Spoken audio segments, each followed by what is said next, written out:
Assalamualaikum warahmatullahi wabarakatuh. Saya Ridwan Muhammad, NIM 73210033, kelas 734B07, jurusan Teknik Industri, Universitas Bina Sarana Informatika. Di sini saya ingin membuat video tentang tugas mata kuliah Pendidikan Kewarganegaraan pertemuan ke-1. Di sini saya ingin menjabarkan hakikat pendidikan kewarganegaraan untuk memahami pendidikan kewarganegaraan di Indonesia. Pengkajian dapat dilakukan secara historis, sosiologis, dan politis. Uraikan problematika apa yang kerap kali menjadi penghambat dari menumbuhkan rasa kebangsaan dan cinta tanah air, di mana secara yuridis pendidikan kewarganegaraan dimaksudkan untuk membentuk peserta didik menjadi manusia yang memiliki rasa kebangsaan dan cinta tanah air. Di sini jawaban saya adalah pendidikan kewarganegaraan pada hakikatnya didasarkan pada nilai-nilai yang terkandung di dalam Pancasila sebagai kepribadian bangsa.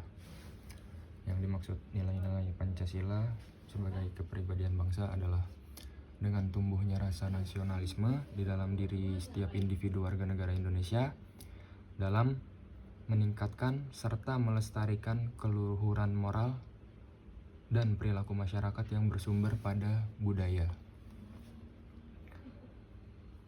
Pendidikan kewarganegaraan diberikan kepada mahasiswa sebagai generasi muda penerus bangsa untuk memberikan bekal nilai-nilai kebangsaan dan pemahaman komprehensif mengenai wawasan Nusantara, ketahanan nasional, dan hak kewajiban sebagai warga negara, demokrasi, konstitusi, serta HAM dalam menghadapi tantangan. Seperti yang kita ketahui, di dalam negara kita sendiri begitu banyak tantangan pada anak muda di zaman yang sekarang ini mengenai demokrasi, konstitusi, serta HAM, ekonomi, dan lain sebagainya. Lalu menurut saya adalah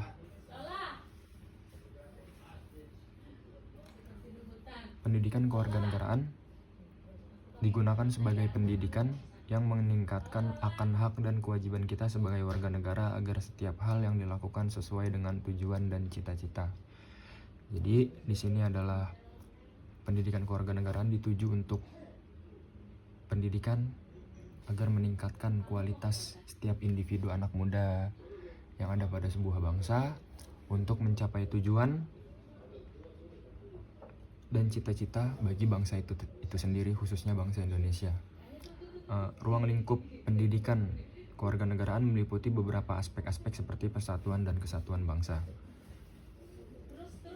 Lalu kita masuk ke berbagai hambatan yang terjadi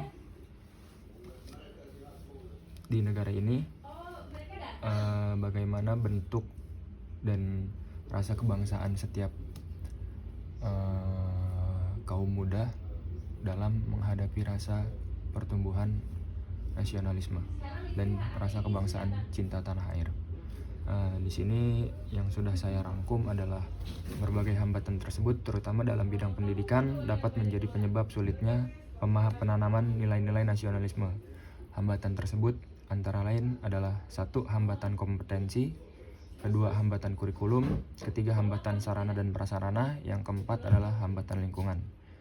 Yang dimana kita ketahui sendiri untuk hambatan kompetensi dan hambatan kurikulum di sini adalah di negara kita sendiri masih cukup tertinggal metode pembelajaran atau kurikulum-kurikulum yang digunakan di negara kita sendiri dibanding negara-negara maju yang ada di Asia Tenggara ataupun Eropa. Lalu ada hambatan sarana prasarana, yang dimana hambatan sarana dan prasarana untuk meningkatkan rasa kebangsaan cinta terhadap tanah air itu masih sangat minim untuk para kaum muda, mahasiswa, pelajar, dan lain sebagainya. Lalu hambatan lingkungan sendiri juga bisa jadi karena mungkin bergaul dengan orang-orang yang tidak cinta tanah air, dan mungkin kehidupan lingkungan di sekitar dibarengi sama kehidupan orang-orang yang tidak pernah memikirkan rasa kebangsaan dan kebanggaan terhadap cinta tanah air. Lalu di sini saya akan melanjutkan penyebab memudarnya rasa nasionalisme dan patriotisme pemuda dikarenakan oleh faktor internal dan eksternal. Sedangkan faktor eksternal seperti arus globalisasi yang membawa pengaruh negatif. Sebenarnya pengaruh globalisasi itu ada plus minusnya ya menurut saya, yang dimana pengaruh globalisasi untuk kemajuan sebuah bangsa dilihat dari majunya teknologi dan perkembangan zaman. Untuk negatifnya sendiri mungkin banyak pemuda dan mahasiswa atau kaum muda di bangsa Indonesia ini lebih menyukai kebarat-baratan atau tidak, bahkan melupakan ajaran-ajaran kebudayaan tradisional yang ada di bangsa Indonesia itu sendiri. Lalu penyebab utama dari memudarnya semangat nasionalisme dan kebangsaan dari generasi penerus bangsa terutama disebabkan contoh yang salah dan kurang mendidik yang diperlihatkan generasi tua atau kaum tua yang cenderung mementingkan kepentingan pribadi dan golongannya daripada mendahulukan kepentingan bangsa dan rakyat. Salah satu dampak positif yang ditimbulkan dari rasa nasionalisme adalah adanya rasa memiliki. Dengan kata lain, ketika seseorang atau satu pihak merasa sebagai sebuah bagian dari suatu bangsa atau negara, rasa memiliki ini mampu memperkokoh kesatuan di dalam suatu bangsa dan negara. Kalau di diri kita sudah tertanam rasa cinta terhadap tanah air, rasa cinta terhadap kebangsaan, bangga dengan menjadi warga negara Indonesia, otomatis di dalam diri kita akan tertanam rasa cinta tersebut. Yang dimana kalau dilihat dari perkembangan zaman sekarang, banyak anak-anak muda yang melupakan jati dirinya sebagai bangsa warga negara Indonesia. Dan itu menurut saya dikarenakan banyak beberapa faktor. Salah satunya faktor yang sudah saya sebutkan tadi, ada hambatan kompetensi, hambatan kurikulum, dan hambatan di lingkungannya itu sendiri. Maka dari itu menurut saya jalan yang terbaik adalah lebih menanamkan pendidikan kewarganegaraan sedari dini, sedari kita duduk di bangku TK, SD, SMP, SMA, lanjut sampai ke jenjang perguruan tinggi, dan ditambahnya dengan sarana prasarana untuk mendukung kemajuan kebangsaan, mencintai tanah air.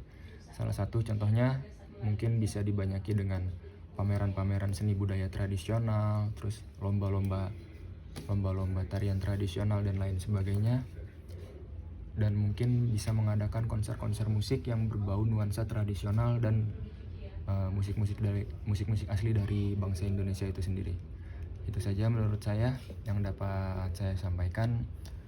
Semoga materi kali ini mampu memberikan pelajaran yang sangat penting untuk kehidupan saya ke depannya. Maka dari itu saya tutup. Wassalamualaikum warahmatullahi wabarakatuh. Terima kasih.